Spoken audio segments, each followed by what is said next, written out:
Ito na mga katakers, di pa itos na nako ang beef. Ako na siyang gibutangan o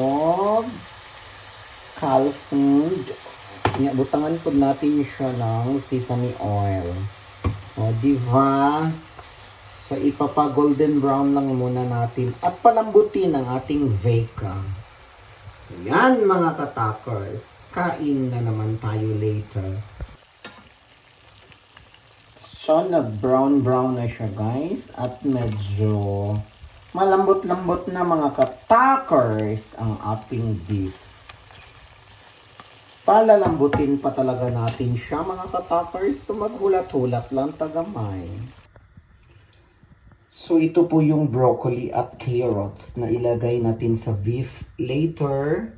At ang ating lamas, yan lang. Tapos ito, nilagyan ko lang siya ng carrots mga katakers kasi marami akong carrots. Tapos tama na yung broccoli.